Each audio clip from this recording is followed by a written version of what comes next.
Welcome to JMO with Josh and Joe. It is the Super Bowl recap. Football is unfortunately over, but we got a good game. Congrats to the LA Rams. I want to give them a special congratulations. Good for y'all. They won the Super Bowl. They are the 2021 NFL Super Bowl champions. Where do you want to start with this? Well, I guess, I don't know, just maybe like the start of the game. Yeah, might as well go to the beginning. The first quarter was good. I liked it. I thought it was pretty exciting. Had some good moments. OBJ's catch was awesome. Yeah. It sucked. He got injured. Was in the second quarter. Yeah. You could tell it was a chess match early on, but I think the gates got opened up whenever Zach Taylor went for that fourth down. It was like 4th and 1, 4th and 2 or something. Yep. 4th and short. At the 50-yard line. Yeah, that was one of those. They have the NFL rigged people that are going crazy, like, oh, this is insane. There were missed calls on both sides. Aaron Donald lined up all sides on that play. The T. Higgins face mask was obviously one of the craziest blown calls, but yeah. It just went both sides, but it went back and forth. The fourth down, the missed fourth down was kind of that was a big moment for the Rams. I think they went back and scored. That's when they scored their first touchdown. Yeah, so that's going to really mess up with the analytics in the playoffs. So like moving forward, this is that number right there. That's because that's a significant fourth down, conversion, and I think that's gonna play a little bit a bigger factor in the coming next playoffs. We got to do a special thank you to Brandon Staley. Yep. For accurate analytics now with the fourth down calls. Yes. Because obviously we just didn't have we didn't have enough information, on one side. We had plenty of information on the other side, like, don't go for it on fourth, or like when they rarely go for it on fourth, it's like 4th and a yard. You know what I'm saying? So like they're going to 4th and inches most of the time. So they're more than likely going to get it. And obviously you gotta have to have the different scenarios where most of the time when people were going for it on fourth down, they were desperate. But whenever it's early in the game and you're not so desperate, like what's the conversion rate at that point? So but I think this is gonna take a big hit on that.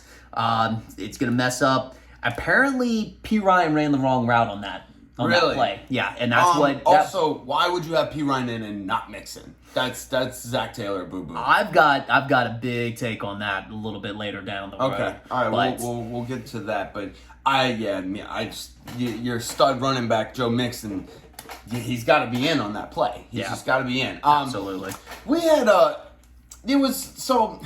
beginning was good. Then in the middle, it kind of like it stayed close, but there wasn't any like excitement. It was just kind of like I don't want to say boring game. It was like our friend Chris. He said it was enjoyable. It was an enjoyable game. It was enjoyable. It wasn't like anything that blew me off my feet. Now, granted, we did have like 6 of the most electric fucking playoff games we've ever seen in the last 2 weeks or last 3 weeks. Yeah, because of the Pro Bowl, but I'm not including that. But so this was it just never lived up to that hype, but it was enjoyable.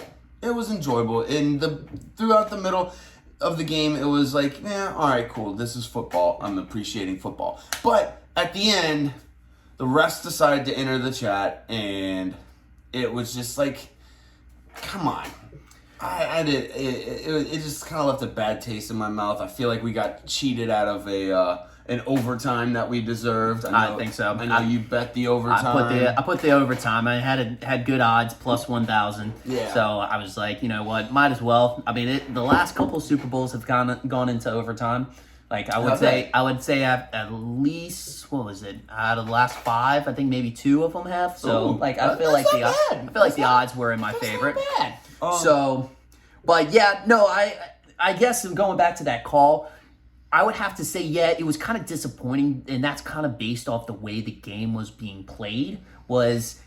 it was the refs were letting them play all game long, and then at the very end they started being ticky-tacky. Yes. And it was just like, it messed up with the rhythm of how the game was going, and that's what kind of really threw everything off. Exactly. You're absolutely correct. It did throw off the rhythm of the game, and it was just kind of like, man, like the holding call on towards the end of the game on, what's the wide receiver for Rams? They had a holding call. You talking about as far as right at the end zone was Logan Wilson was holding Cooper Kupp? Yes. That was the bad call. Yeah. Bad call, ticky-tacky. Yep. Don't need to be there. I don't like ticky-tacky refs. Unless you're consistently ticky-tacky throughout the entire fucking game. Then I'm just like, okay, cool. I feel like the refs were just making an assumption call. It's like, all right, hey, slow white linebacker against best wide receiver in the league. Obviously, he must have held him or something. He had to hold him. They didn't see it, but they looked at the end the end result and was like, no, there's no way. There's no way. The slow white happened. linebacker just had good coverage on the best wide receiver in the game. Yeah. There's just no way. Yeah. It's weird calling Cooper Kupp the best wide receiver in the game. I mean, I just don't think he is. I know he won the Triple Crown, but I just don't think I think I'd take Devontae Adams over Cooper Kupp. Yeah, I would have to just say, this season. I think best wide receiver this season. And then whenever you do go through the offseason and you make all those rankings to fill up time before the next season starts, that's when you start, then you have him maybe in a different order. Right. But right now, he's just undisputed. I mean, he is. You're right. Yeah. Speaking of receivers, what do you think about OBJ? Is this this is now a should there be turf or grass conversation? I like turf personally. I think it's faster. Yep. I like the way the players play on turf. It's kind of cool. My simple brain, when they do a toe drag and the pellets fly up, I think that's cool as fuck. Oh yeah. I mean, you can obviously see, that they're in. The big pellet guy whenever they're toe dragging, especially if a running back's juking a guy out, or it's a toe drag from a wide receiver, in the end zone. I think it's so cool. So yeah. I'm a big turf guy. Apparently, it causes more injuries. Yeah. I don't know. Than grass. Yeah, it does. It does because like you said, things are faster. You can grip the ground a lot easier, so that makes it for your feet gripping the ground and your body maybe go in a different direction. So yeah, I mean, I think you'll still be fine as long as we never play the Super Bowl in Washington Stadium. I think we'll be good. Yes. Yeah. Washington Stadium just kills people's legs. Yeah, I mean, it destroys them. Oh yeah, it destroys every part of their body. Yeah, that's true. I mean, that is very, very true. I mean, even the stadium is self-destructing at this point on trying to hurt players.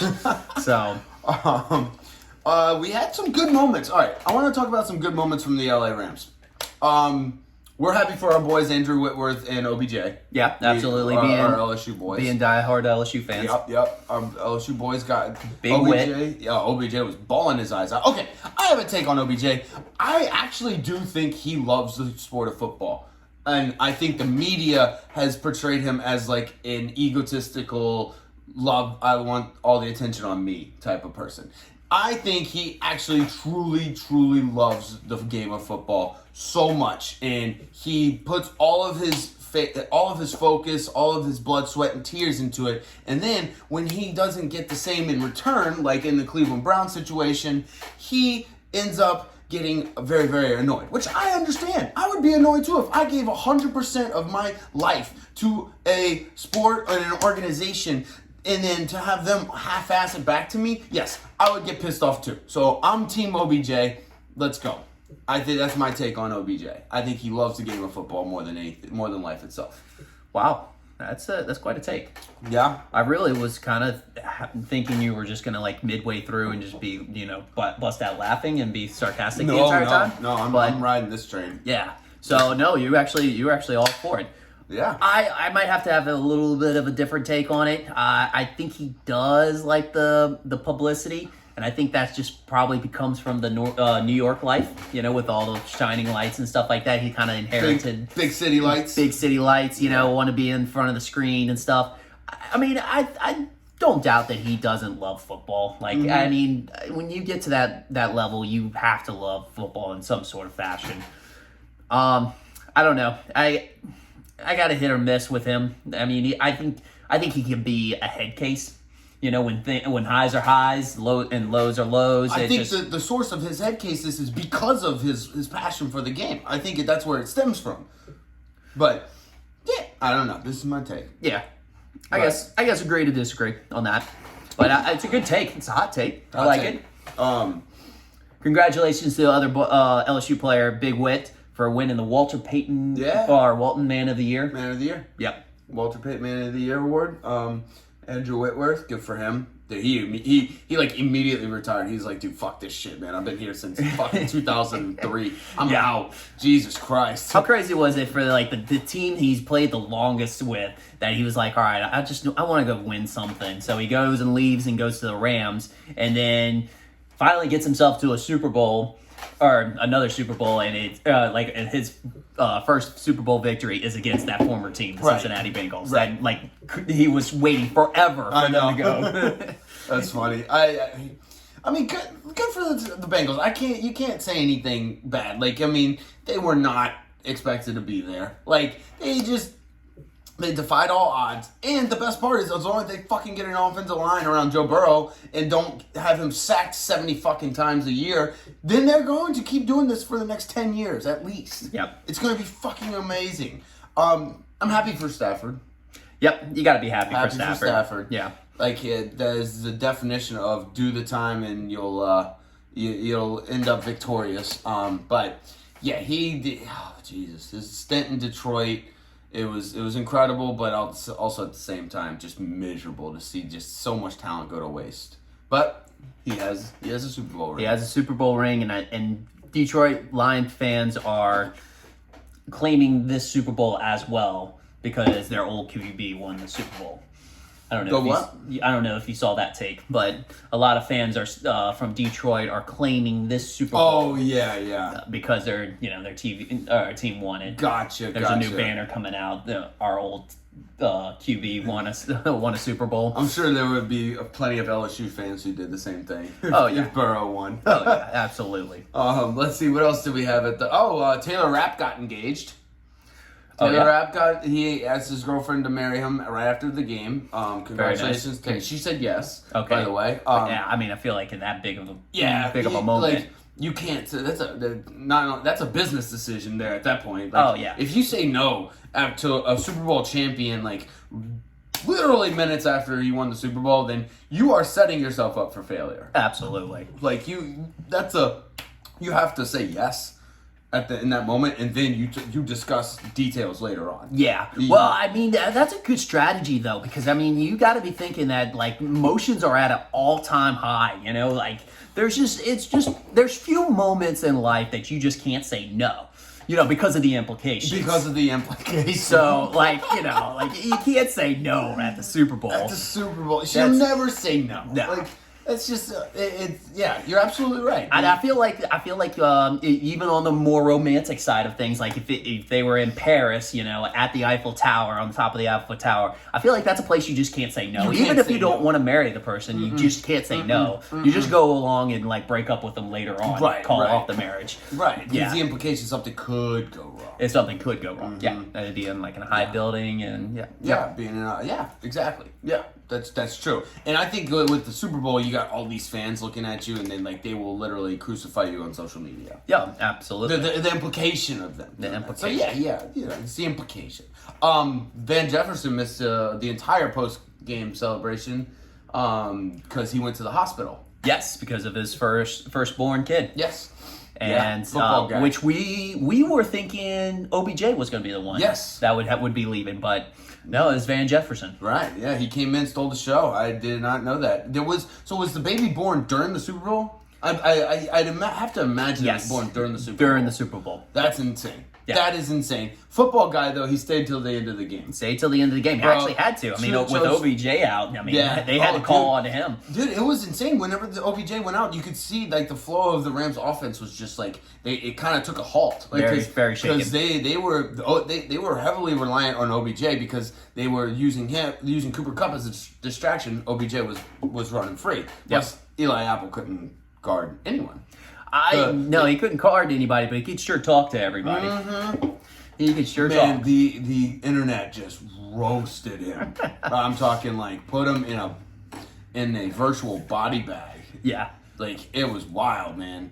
I mean, there was also former players that came out as Yeah. well. Midcole Mecole Hardman. Yeah. Yeah. For instance, that was the biggest one where he sent out a couple of tweets about Dude, his, they had reporters Yep. dragging him.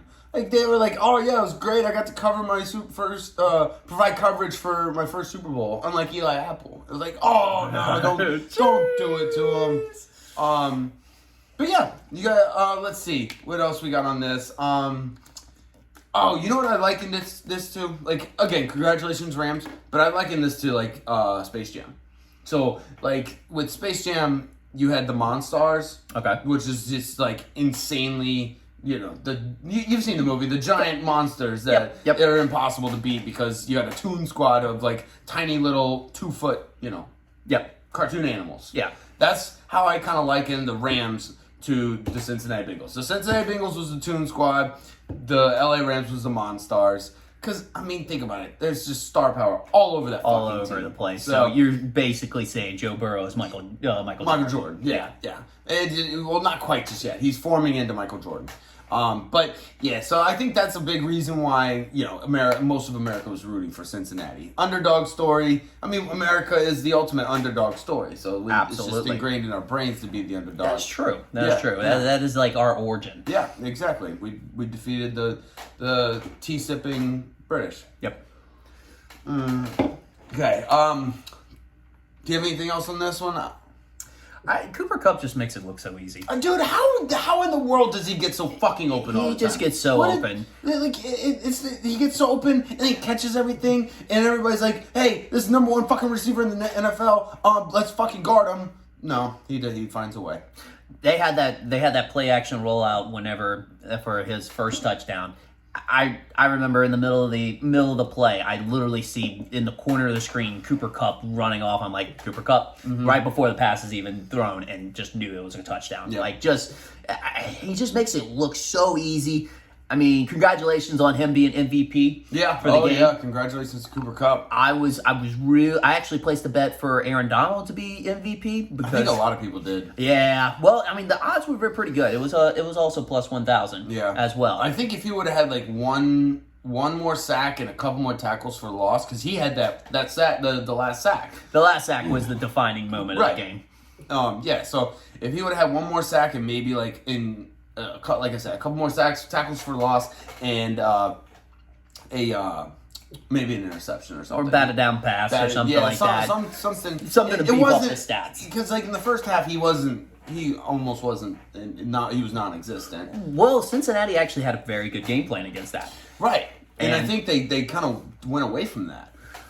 Yes, they in the did. second half. They started Well, trying they didn't go away from it. Actually, as much as we all hate him, but Chris Collinsworth actually pointed out what the adjustment was that the Rams did is that they actually started doing twists. So if they were going to double up on Aaron Donald, he was going to take both of those into the right tackle and have the other guy twist inside, Yeah. which became a deadly combination for them. And ultimately was just that's when Burrow got destroyed. Yeah. I do want to give Sean McVay some props because it is how he keeps all those egos in line and like not from like killing each other is nothing short of a miracle. Like Yeah. you've got all those high caliber players that have these gigantic egos and he somehow kept them all together, kept them going towards the Super Bowl. Especially the fact that he's probably the same age as a As lot of most those of people. them. Actually, believe it or not, he's younger than Andrew Whitworth. Yes, that is true. Yeah, and 'cause he's probably close to him and Matt Stafford could be boys. I think Matt Stafford's 34. They might even 33? came from the same graduating class. But yeah, Sean McVay's 36. Yeah. And then Andrew Whitworth is like 40. Or oh 30. yeah, he's 40. Yeah. Because he's the oldest player. He was the oldest player until he just retired. Because whenever Tom Brady and Right. all those other guys retired. Yep. Tom Brady. I love it. The ultimate cuck job. Cuck's fucking Big Ben. All right, you got anything else from the Super Bowl? From the Super Bowl, I guess there's a couple of things we could say, but I think that's about it for all the main stuff. Yeah, I lost all my bets, or I got Propwood the night before, and I just started placing bets after bets after bets. Propwood, that's a good one. Yeah, oh yeah, it was full on Propwood because I was just bet. You know, coin toss. Who wins the coin toss? First kickoff is a touchback. Yeah. Missed field goal, hitting the uprights. Dude, it was all of them, and I got out of like the 15 I bet I won maybe 2. Nice. Well, You also, what was that? I was gonna say you're just playing the odds on the bets as well, because I mean obviously some of them gotta have to hit. No, and that was the thing. I tried to keep it to where like they were all on the same side, so basically I just bet all Cincinnati props. Gotcha. Okay. So they wouldn't contradict themselves, which I do need to not do that because I got to sprinkle in some if I'm betting all Cincinnati and they don't do well, then I'm done. I got to sprinkle in some Rams bets in there. You kind of have to do that. You got to play both sides. You got to play both sides. You got to play both sides. You actually had you faded a couple of my bets and got a parlay out of it. I did. Yeah, So I told y'all. I It's did. Get rich quick scheme. Well, I mean, I just listened to you, Yeah. and that's what you said. You had said fade the picks, so you make Fade the them picks picks. and fade them. So I end up doing a parlay as the under. I had Rams the money line, and then the only thing I didn't fade because it just seemed too good to be true. I took the over on Jamar Chase's yards, which was 79.5, which I thought that was a little low, but he didn't get it until the last drive either. So. Yep, that is true. But yeah, that one hit for me. And then I also did a little couple prop bets as well. Coin toss is fun. And then whoever receives the ball. I think my biggest bet I had to do was the first kickoff. The kickoff of the Opening touchback? kickoff. Oh, yeah, it Kickoff. was definitely going to be a touchback. Oh yeah, I would have bet my life savings on that, even if it was Matt Gay kicking and not Evan McPherson. I would have put my entire house on that. I mean, it was. I want to say it was a minus 110 on the odds. So I mean, you still were able to get a good return. Yeah, minus 110's fine. I kind of even regret maybe not putting more money, but I put $50 on it. End up getting 97 in return. Yeah. So I mean that covered most of my bets I did anyways, since I'm not betting big bucks. Yeah. I'm trying to think what else I had. I didn't do too bad, actually. I didn't do too bad, but I did also. I went against that parlay and I bet Cincinnati money line. And when Cincinnati was up, I ended up cashing out because I was like, you know what, this seems like something like Rams have a good opportunity of coming back on this. So I was like, I'm gonna cash out on this. So I ended up cashing out on that before that actually ended up losing. Yeah. So also, yeah, if you're also betting, make sure you keep track on live bets as well. And as far as they being able to cash out, because when you know the flow of the game, sometimes you can kind of guess what's going to happen. And with, Los Angeles being at home like that, I just knew that there was, Cincinnati kept it too close. Yeah. So, congratulations to everyone who picked the Cincinnati spread. Well done with you. Well done. That was also my pick last week too. That I told everybody. You picked the Cincinnati because spread? I was gonna pick Los Angeles and I picked Cincinnati spread. So you got LA money line and Cincinnati spread. Well Yep. done. Well, good. Congratulations to all of you. 0 congratulations to all of you who bet the under. I hate all of you. You are the way. You're the reason. You're the reason the game was boring. Honestly, don't bet the under. Don't do that. All right. That's all I pretty much got. Again, congratulations to the Los Angeles Rams. The Rock was electric at the beginning. The Rock was electric. was awesome. I really meshed myself into like WWE arena with football at the, Yeah, at the same time. Yeah, you kind of like put them together, and it was good. Yeah. It was nice. It was a good pump up. SoFi Stadium's fucking awesome.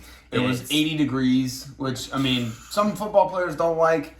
I personally, as a fan, I think that would have been awesome. Oh, absolutely. Yeah, and it was a nice day. Awesome. So, because I mean, LA is just gorgeous. Like, Oh, yeah. weather-wise. So, but yeah, that's all I got on Super Bowl. You got anything? I think that's about it. All right, we're gonna go through.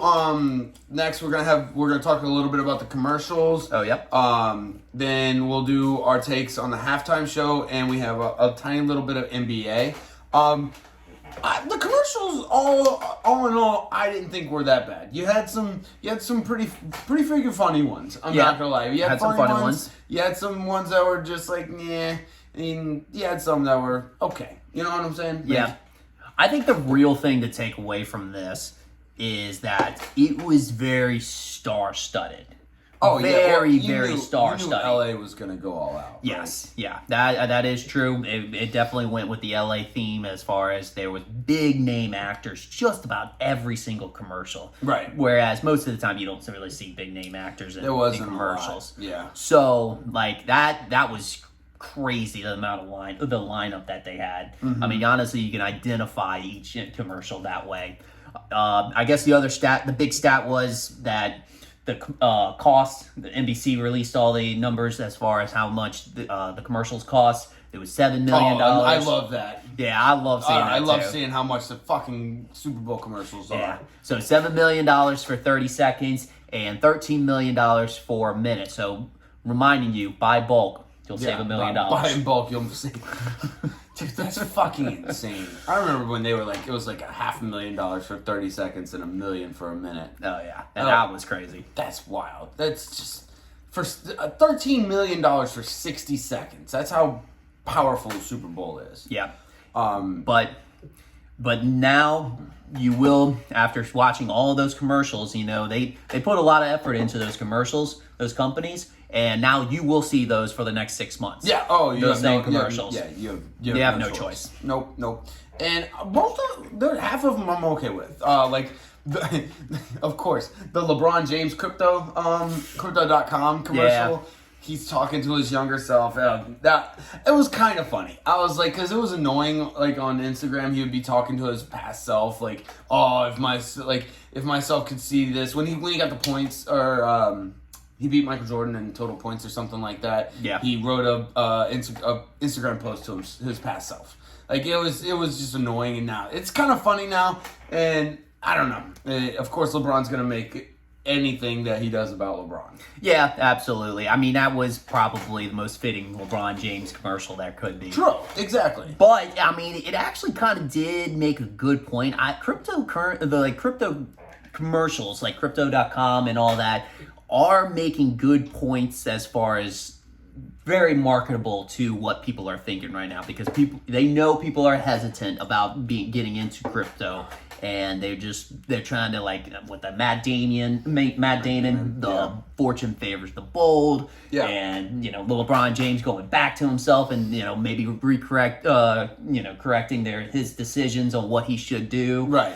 So, like, I would have to say props to the marketing. Yeah. Oh, yeah. I mean, I think it's gonna. I don't want to get too far on this, but I think it'll definitely be like a currency of the future, especially with the metaverse. Yeah. But yeah, the new Jurassic Park looks dope. I love how Yeah. they brought in all the old actors. Oh, Jeff Goldblum's my boy. I fucking love Jeff Goldblum. Yeah. Man, fuck Jeff Goldblum. But yeah. I like how they waited to the third one of the new series to bring back the old characters. Yeah. The first two were I thought they were really good. Oh, very. I like Chris Pratt. Very good. He's good.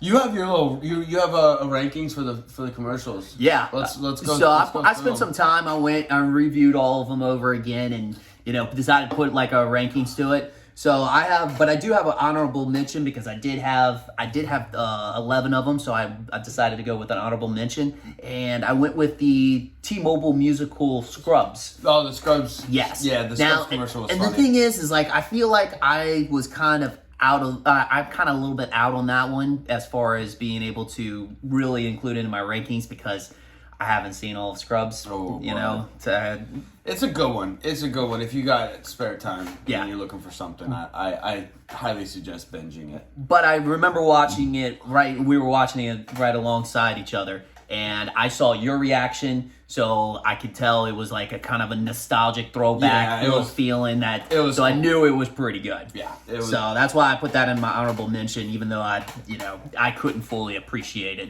But all right, so number 10 was the actual NFL commercial, which I thought was a little surprising. NFL kind of came with a cool commercial with that. The little cartoon characters from the Bring the house down, from the video game. from the video Oh, game. that was really good. It was That really fucking good. hilarious. Honestly, the animation was really cool with it, Uh-huh. and then it was just kind of funny. They were just kind of, everything was. They were destroying everything. Ray Lewis end up like seeing flames come up on the stove. He know. starts dancing.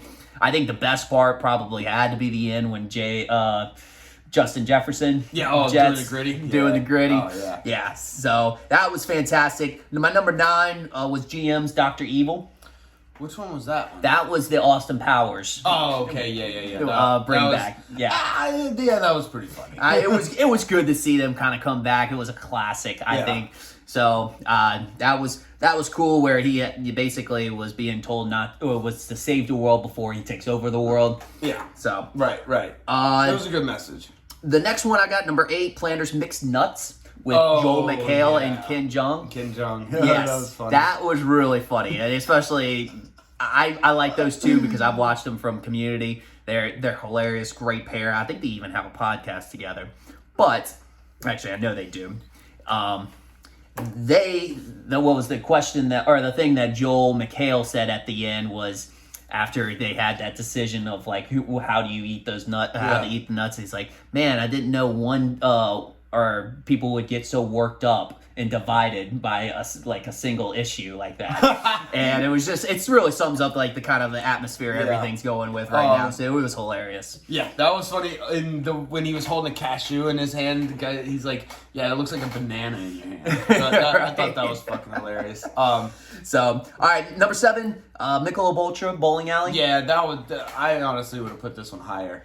This one's good. The one with Steve Buscemi Yep. and Peyton Manning And Peyton Manning. I just and Brooks. There was a lot of people. Yeah, I really just like the casting of it.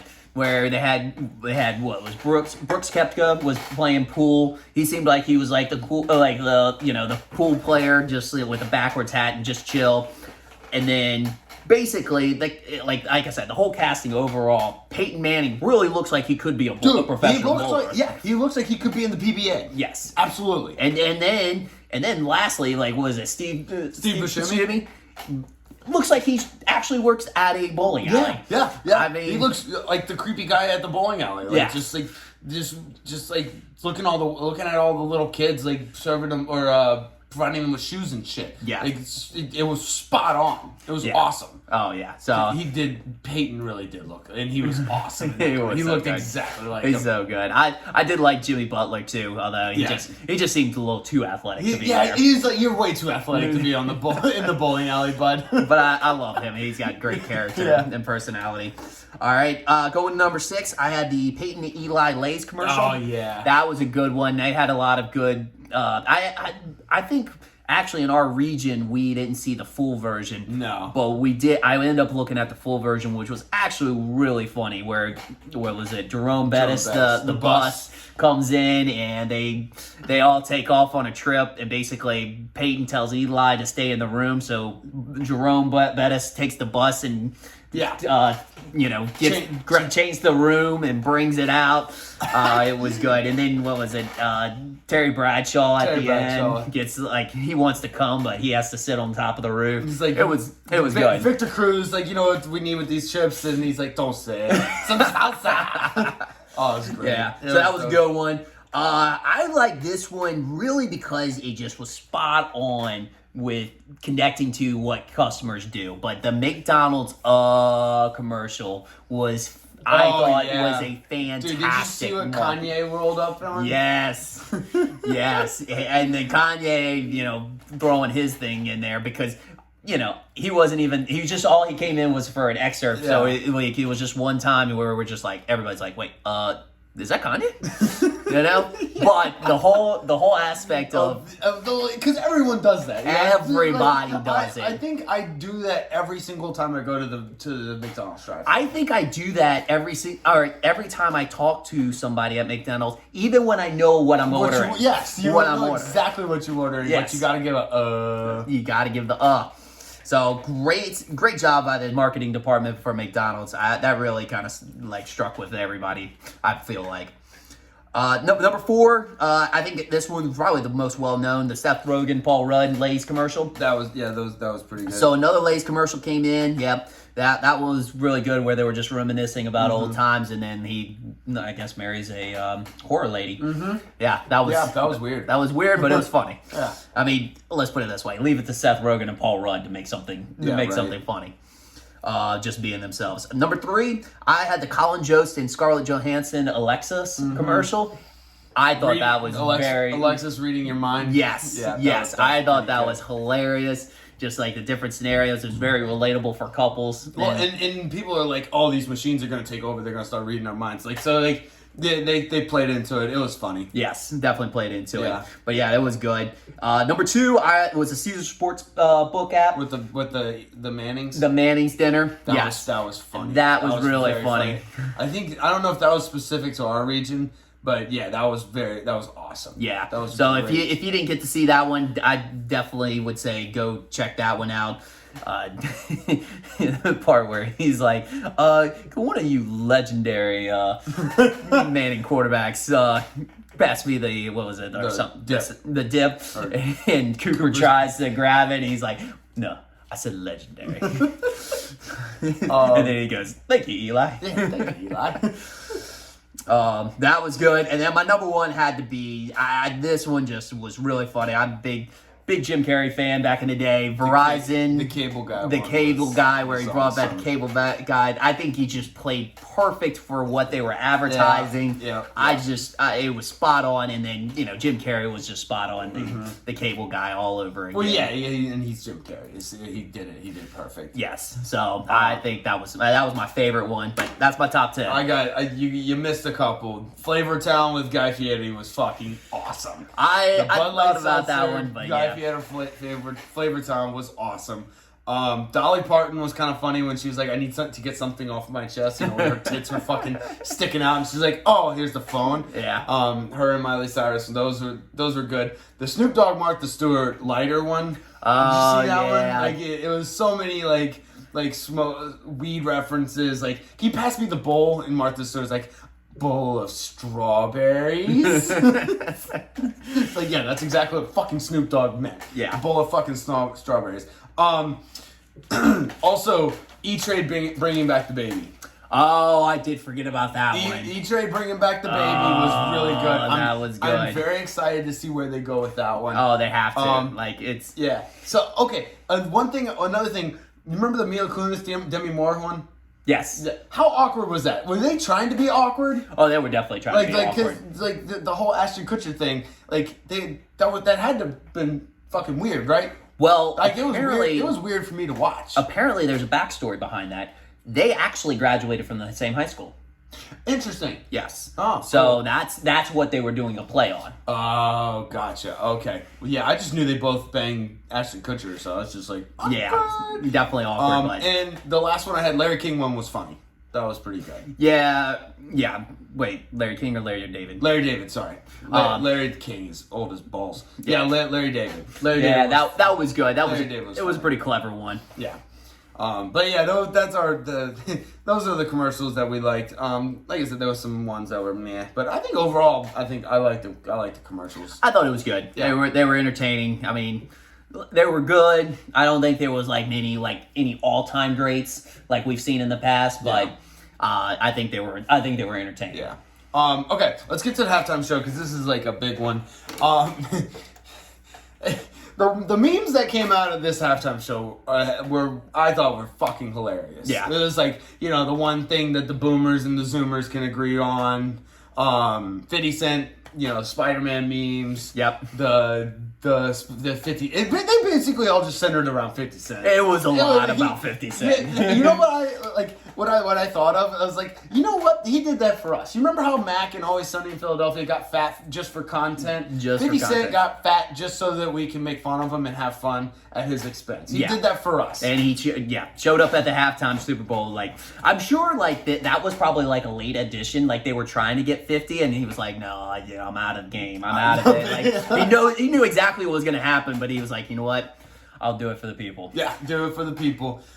He recreated the upside down thing that he had in the music video for In the Club. In the Club. And yeah, I liked it, but I'm also between the ages of 30 and 45. Yeah. So like, my opinion is kind of biased because that's what I grew up with. So you like the show overall? Overall, yeah, I liked it. I thought it was awesome. Yeah. Now people were saying it's the greatest of all time, and I don't believe that for 1 second. Like, go watch Prince's performance in 07, was it? Or 07 or 08. Go watch Prince's performance. Go watch Michael Jackson in 93 was fucking insane. Phenomenal. I even think 2014 Bruno Mars was fucking better. Like, Bruno, I think Bruno Mars' halftime show was one of the most slept on halftime shows in history. Because, like, he was fucking phenomenal. If you haven't seen it, go look at it. It was a good performance. But yeah, it was, the memes were good. It was awesome to see everybody, Yeah. like all the guys I grew up listening to. Snoop Dogg was awesome. Yeah. Dre was sweet. Eminem, my only problem with it was and it wasn't their fault. There was just not enough time for how many people they had. You know what I'm saying? Like, I didn't want to just listen to one little excerpt from an Eminem song. Yeah. I wanted Slim Shady. You know what I'm saying? Yeah. And like, so it is what it is. Like I said, there's not a lot of time on that. The biggest thing was, you're right. There's not enough time for having that many performances. So, like, I mean, it's cool to have, like, a star-studded cast, and I get why they really did all those artists was because they were all produced by Dr. Dre. Right. So, like, that was kind of That was them, cool. them showing it was- his talent. Yeah, as it well. was Dre Day. I mean, Yeah. and Dr. Dre's a legend. Yes. Kendrick Lamar seemed kind of out of place, which, I mean, he even, like, kind of acted that way, too. He was, like, when they went at the end shot, like, he's in the back, like, crossing his hands, looking down, and everybody else is, like, waving, you know? Well, yeah, they did that. They did that purposely to try to bring in the newer crowd. Yeah. So that way. But I don't know if it worked.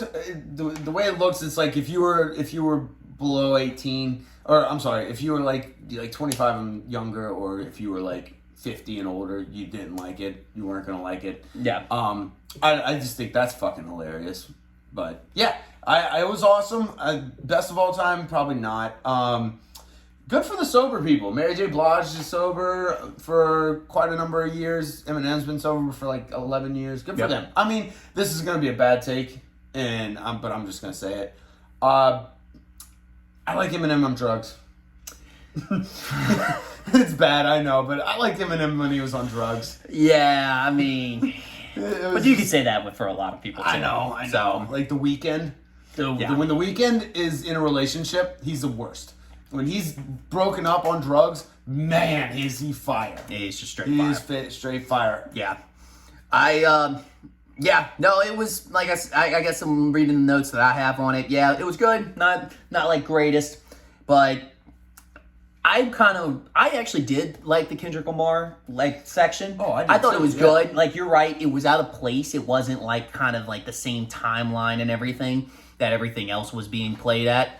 But as far as the choreograph and everything, I kept thinking about, because it was all choreographed really well, but everybody looked like the cast from Uncle Drew. You know, Yeah. where they were really old, and they might have actually been old, but they were just moving great. Yeah. Like, they were moving fantastic, and like I They just looked couldn't- old, but were dancing like really, really well. Yeah, so don't know I if- just couldn't stop thinking I about hope that Uncle was- Drew. I don't know if that was planned out or not. I hope it was planned out. That would be I hope cool. so, too. Or actually, it'd be cool if that was just like just happened to be that way. Yeah, But yeah. do you have anything else on the halftime show? I guess I guess our generation, the millennials, were kind of really excited Oh, yeah. about this. I fucking. You know, because they pumped. were like, oh, we're not going to have some like old time band come up, you know, like The Who or like, you know, somebody that's way past their prime. I know where you're going. With this. And then we stared realizing that, yeah, now we are those people. I love those memes. Those memes were awesome. Like, oh fuck. We are old. Somebody gonna tell them. Fuck, we're the old guys. God damn it. Oh, gosh. I guess the last thing I had was, of course Eminem's gonna kneel when if you really thought you were gonna tell Slim Shady Eminem not to do something and he was gonna listen to you, then that's on you. Yeah. You're an idiot for thinking Slim Shady. Like, if he didn't kneel down, I would have been disappointed. Yeah. Like, of course Slim Shady, of course Eminem's going to fucking do what you told him not to do. Yeah. And his shoes were fire. Oh, his kicks were fucking They were on fire. point. Yeah. They were fucking awesome. But yeah, like I wanted more Eminem. I wanted more Snoop. And honestly, I wish Kendrick would have sang a different song. That's true. It was cool. His performance was awesome, and he fucking killed it. I just wish he would have sang a different song. Something, I don't know. Yeah, I'd have to see what all songs he was produced by Dr. Dre. Right, So right.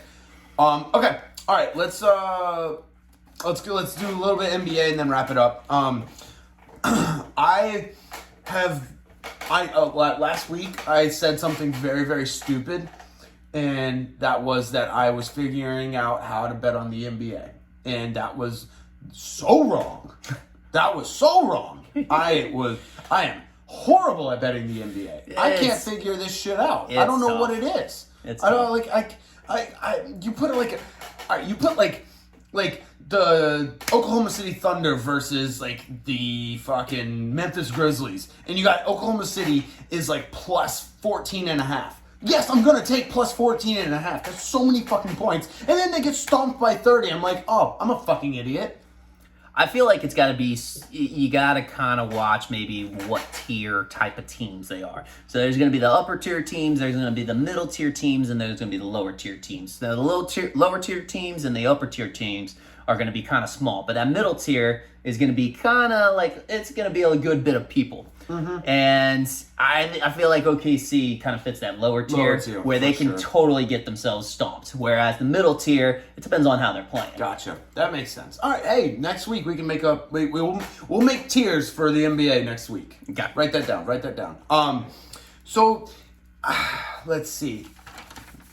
I think I put a future on the Memphis Grizzlies just because it was like plus 2,200 or something. And Not they bad. have a very, very good team. So I like Memphis, but what I hope happens is it's the 76ers versus the Suns. We're taping this on Tuesday, February 15th. Mm-hmm. The 76ers did not look good against the Celtics tonight. They got trounced. I think they were down by like 48 at one point. At one point? Yeah. 48 points. Granted, James Harden hasn't started playing, but good lord, once James Harden gets there, because we saw Joel Embiid attracts, like, he was getting triple guarded multiple times. Yep. That's gonna leave James Harden open. Oh yeah. Like he's gonna have a field day, and I think they're going to. I think they're going to win the East. James Harden's not even going to have to drive. No. He's not even going to have to drive. He'll just He stay parked. He can get as fat as he wants. He'll just stay parked. He's just so fat. Bring fat James Harden back. Yes, let's bring fat James Harden back. I love it. By the way, did you see what he was wearing? Yeah. He had this little Moses outfit. Yeah, it was weird. It was very weird. I don't know what. Like, I mean, I get it. Like, famous people wearing odd-looking shit. Yeah. No big deal. But that one, he's getting the Cam Newton. He's getting to Cam Newton level. Yes. Let's see. Do you have anything else in the NBA? What you got? Who do you want to see?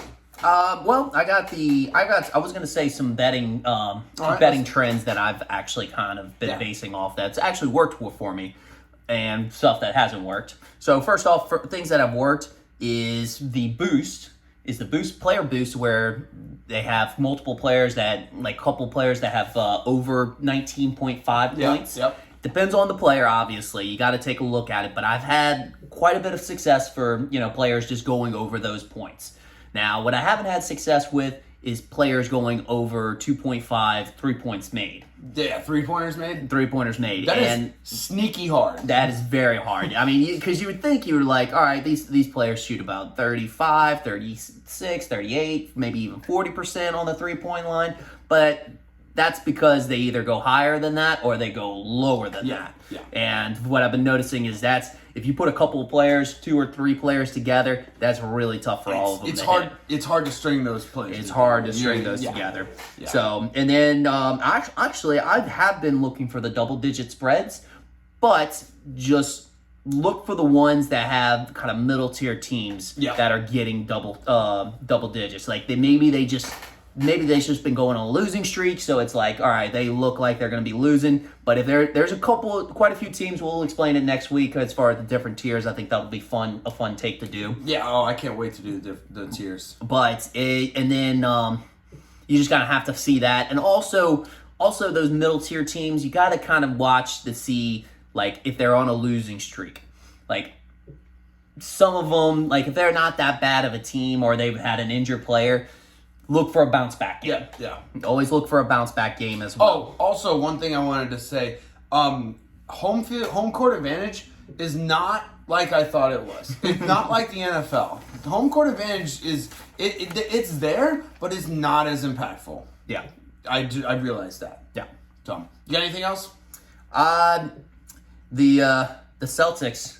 The Celtics is so hot right now. Yeah, they are very hot. That Celtics is so hot right now. That Jason Tatum, man, he's so hot. He's so hot right now. Dude. He's oh man. So, yeah, I would have to say that they're on an 8-game winning streak, and if they won tonight, which they pretty much did, from what we saw, 9-game win streak. Ooh, they're so hot. So fucking they're so hot right now. Oh man, I'm so wet. So, all right. So that's it. All right. I think that's about I got one little golf tip. Xander Schauffele plus 2200. Book it. Ooh. And that's our show. Love y'all.